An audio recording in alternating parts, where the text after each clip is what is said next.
¿Qué tal, compañeros, amigos, colegas de Motormex? Compañeros, el día de hoy voy a compartir con ustedes información sobre las pruebas que podemos realizar a un inyector de tipo convencional, un inyector de inyección indirecta, que es la mayoría de los que vemos aún en los vehículos, a diferencia de los inyectores de inyección directa. Pues bueno, estos trabajan de forma diferente y quiero compartirlo con ustedes. De hecho, pues es lo más común. Lo que ha cambiado hoy en día, pues es en los inyectores de inyección directa, los cuales ya en otro video vamos a abordar toda la información general, pero el día de hoy voy a explicar esto para quien le sirve la información. ¿Por qué lo hacemos? Esto es un video que es parte de una serie de videos que hemos estado llevando a cabo para compartir a los que les sirva la información las comprobaciones básicas en diferentes componentes de fuel injection, en este caso todos ellos de la marca Tecnofuel, con la finalidad pues de que podamos saber, aprender cómo realizar pruebas a los componentes antes de reemplazarlos si es que dudamos de su funcionamiento. Entonces el día de hoy pues toca el turno a los inyectores. Ya hemos compartido de cuerpos de aceleración, sensores de temperatura, TPS, bobinas, etcétera. Y el día de hoy voy a hablar de estos inyectores. Y pues bueno, la mayoría de nosotros ya los conocemos, pueden tener diferentes formas físicas, como en el caso de este, que está completamente nuevecito. Este es otro tipo de inyector, que también está nuevo, todos ellos de la marca Tecnofuel. Y pues bueno, ahí tengo varios como muestras, sin embargo todos trabajan igual, tienen dos terminales para su conexión, una alimentación positiva y por el otro cable pues es por donde les llega la activación por parte de la computadora. Aquí es quien realmente controla el funcionamiento de los inyectores. ¿Qué hacen? Pues simplemente descargar una cantidad de combustible de acuerdo a las indicaciones que la computadora les da. Y esa inyección de combustible se da gracias al tiempo de apertura que la computadora mantiene para el inyector. Es decir, la computadora realmente no es quien informa de una cantidad como tal, sino más bien de un tiempo de apertura. Y gracias a la presión con la que está trabajando el inyector, bueno, pues va a haber una liberación de combustible en las cámaras de combustión. Eso es lo que en teoría realmente hace el inyector. Entonces, ¿qué pruebas podemos ejecutarle para poder saber si está en buenas condiciones o no lo está? En banco realmente podríamos hacer una prueba de resistencia, medición de resistencia, porque a final de cuentas pues internamente tiene un embobinado, podemos medir la resistencia en todos los inyectores de este tipo, y por otro lado pues podemos hacer una prueba de activación, ya sea que tengamos un equipo como laboratorio de inyectores. Nosotros tenemos laboratorio de inyectores y podríamos ahí ejecutar pruebas tanto de activación como de descarga, dosificación, cantidad de combustible, etcétera. Muchas pruebas que se pueden hacer en el laboratorio, que ustedes ya han visto videos de eso, de nosotros en nuestro canal. Sin embargo, pues para quienes no tenemos o no tienen un laboratorio, podemos realizar pruebas muy básicas. En este caso yo voy a usar un multímetro, podría ser cualquier multímetro, pero tengo aquí un equipo muy viejito. Este equipo creo que ya ni existe a la venta, no lo sé, pero es un equipo muy viejito que es un simulador de inyectores, un pulsador realmente de inyectores muy básico que voy a utilizar en este momento para hacer las pruebas. Sin embargo, pues podemos tener opciones, ¿no? Con estos componentes que ya son muy viejos y los vemos en todos los motores desde hace muchísimos años, ¿no? Entonces, primero que nada vamos a hacer una prueba de resistencia entre las dos terminales. Solamente necesitamos conectar el multímetro, escala de ohms, medir la resistencia y verificar conforme a los datos del fabricante si la resistencia es correcta, porque cada uno de ellos va a tener resistencias diferentes. Eso va a depender del fabricante, de la marca, etcétera. Entonces siempre es importante referirnos al manual de cuánto es lo que debería de tener. La mayoría, por lo general, los vemos por encima de los 10 ohms, 11 ohms, por ahí más o menos, pero puede haber excepciones. Entonces, siempre que van a revisar un inyector, primero deben de contar con la información técnica precisa para que sepan si está dentro del rango correcto. Entonces, en este caso voy a hacer la medición solo para mostrarles cómo se ejecuta, que realmente no hay complicación con esto. Coloco mi multímetro, ya se me va a apagar, me está avisando, lo voy a volver a encender. Ok, conecto mi multímetro en esa escala, una de mis terminales en una terminal del conector y la otra en la otra terminal del conector. Y eso es todo lo que tengo que hacer y esperar la medición. Observen, creo que estoy haciendo ahí contacto entre ellos. Déjenme posicionarlos mejor para que no hagamos una medición incorrecta. Creo que ahí está. Ahí está la medición, tenemos 12.5 ohms, en realidad, les repito, casi es el promedio, casi siempre, obviamente con el inyector totalmente frío, ¿verdad? Porque recuerden que el valor de resistencia va a variar de acuerdo a la temperatura, es decir, si medimos esto cuando está caliente, pues obviamente vamos a obtener otro valor totalmente distinto al que el manual te da. Cuando el fabricante te dice que midas la resistencia, normalmente se refieren a temperatura ambiente, es decir, frío el inyector, ¿no? Ya si trabaja y mido después la resistencia, pues va a cambiar esa resistencia. Entonces, simplemente nos conectamos ahí y listo. Para empezar, podríamos decir que bajo esa resistencia, este inyector pues, se encuentra en buen estado. Obviamente, yo ya sé que el inyector es nuevo, completamente nuevo, no debería de tener ningún defecto o problema, pero estos videos son para que ustedes tengan la idea de cómo hacerlo en cualquier tipo de inyector, estando obviamente usado si es su necesidad. Ahorita pues son las pruebas. Ahora, ¿qué más voy a hacer? Pues repito, aquí en Banco, si tengo herramientas para ejecutarlo, si tengo equipos para hacerlo, pues probar todo lo que ya les comenté, como en el caso del laboratorio, descargas y demás.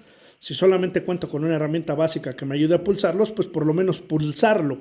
¿Y cómo es pulsarlo o qué es lo que voy a hacer? Voy a ponerle este adaptador, que es un par de cables de mi laboratorio, de uno de los que tenemos ahí, y me voy a conectar aquí. Y por otro lado, esto lo voy a conectar a este cable, que también vean cómo está ya es muy viejo. Entonces, pero aquí tengo un conector universal, que normalmente se lo ponemos pues, a inyectores como por ejemplo de este tipo, que la mayoría traían este conector y aquí era más fácil hacer la conexión. Pero en este caso, pues este conector no le queda aquí de forma directa, por lo tanto, pues le pongo este adaptador, que no es más que eso, y me conecto aquí, tal cual. Y cuando yo encienda el equipo, en teoría lo que espero ver, si es que no tengo defectos ahí en el cable, porque la verdad es que el cable ya se ve en muy mal estado, pero espero que no. Ya lo había probado, espero que siga funcionando. En teoría, cuando yo enciendo el equipo, lo único que voy a notar, a sentir, obviamente cuando están ustedes probándolo, pues van a sentir las pulsaciones aquí en el inyector. Ahorita obviamente no van a sentir eso ustedes, pero van a poder escuchar cómo trabaja el inyector si pulsa. Con esto yo puedo aumentar revoluciones o pulsaciones, ¿no? Entonces ahí está conectado. Voy a guardar silencio cuando lo active y para que ustedes puedan escuchar.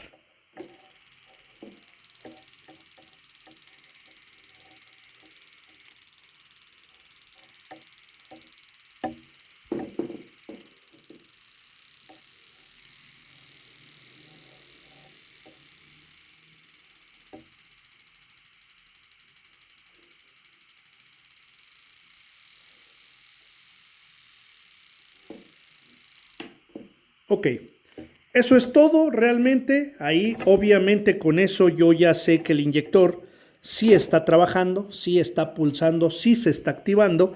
¿Por qué? Pues porque la herramienta me simula el pulso que la computadora aplica en el vehículo, ¿verdad? Si estuviera montado en el vehículo es lo que debería de hacer. Aquí en una prueba básica como estas, pues no puedo ver descarga, no tengo conectado el combustible, no puedo ver la dosificación porque habría que revisar otras cosas, no solamente la activación y la resistencia. Habría que revisar, miren, ahorita se calentó un poquitito, voy a hacer una pausa, voy a medir qué cambió en la resistencia con el trabajo que hizo. Se calentó un poco, voy a ver si cambió demasiado la resistencia. Bueno, ahí está la resistencia, no hay gran variación todavía, ¿no? Pero cuando están mucho más calientes, pues ese valor va a cambiar todavía mucho más.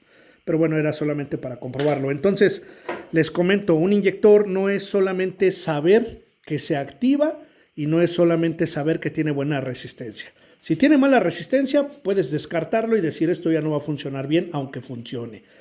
Si se activa, una cosa es que se active, pero también por otro lado, aquí tenemos los puntos, a ver si los alcanza a apreciar la cámara. Aquí tenemos los puntos por donde sale el combustible, unos orificios muy pequeñitos, ahí están, muy pequeñitos, que obviamente si se tapan por el carbón y la suciedad de la misma cámara de combustión, pues se llegan a bloquear y ya no pueden descargar por completo buena cantidad de combustible y pueden tener fallas, se tapan, se bloquean. Entonces, por lo tanto, las pruebas de inyección en el laboratorio pues son bastante benéficas para poder comprobar, adicional a todo lo que ya vimos que es resistencia y activación, comprobar que también tengan una buena descarga. que no se queden goteando al momento en el que se desactiva el inyector. Cuando el inyector se desactiva, debería no de descargar nada, ni una gota siquiera, debería de permanecer cerrado. Esas gotitas que luego quedan descargando o escurrimientos porque no cierran perfectamente bien, ya sea por desgaste o suciedad, pues causan problemas en los motores. Incluso a veces tardan en encender los motores o arrojan humo cuando encienden, pues porque obviamente se va acumulando una pequeña cantidad de combustible mientras el motor está apagado. En algunos casos, pues llegan a tener defectos todavía mucho más severos, ¿verdad? Cuando ya es una descarga o que se queda completamente abierto, pueden incluso hacer que un motor ya de plano no encienda porque se ahoga. Entonces, pues estas pruebas en banco son básicas. Ahora, si no tenemos un pulsador de inyectores, pues bueno, tendríamos la opción de aplicar tal vez nosotros, que no es lo más recomendable, honestamente, pero podríamos nosotros conectar pues la tierra y pulsar, o el positivo y pulsar con otra terminal de negativo, ¿verdad? Positivo y negativo y pulsar para comprobar activación. Sería una prueba directa en batería, pero no, les repito, no es recomendable, y menos hacer esa prueba mientras tenga combustible el inyector, si es que le están aplicando combustible, porque pueden provocar un accidente. Entonces, no es lo más recomendable, pero pues les dejo la opción si alguien lo hace, ¿no? Es algo realmente muy sencillo comprobar estos inyectores, y así deberían de hacer todos. Por ejemplo, si yo pongo el otro inyector, también debería de escucharse cómo trabaja. ¿Vale? A diferencia, pues tiene un hueco ahí un poco más grande, pero por dentro tiene los orificios. Voy a aumentar aquí, pulsos, y reduzco. Ok, y apago. Obviamente aquí se ve cómo está pulsando, ¿verdad? Los LEDs nos indican. Repito, es un equipo muy básico. Entonces, señores, pues bueno, yo les dejo esta información, que es una prueba extremadamente básica. Lo pueden realizar en todos esos inyectores que trabajan con voltaje de batería. Recuerden que los de inyección directa es distinto, y ya les compartiré cómo hacer una comprobación en ese tipo de inyectores. Y pues de momento les comparto esto, que espero que les sirva, y pues no se olviden de compartir nuestros videos también, que la información le puede servir a alguien más. Esta información pues es básica para que aquellos que la requieren la puedan utilizar y puedan aprender a revisar todos esos componentes. Entonces, señores, por mi parte sería todo. Mi nombre es Oscar Muñoz y esto es Motormex.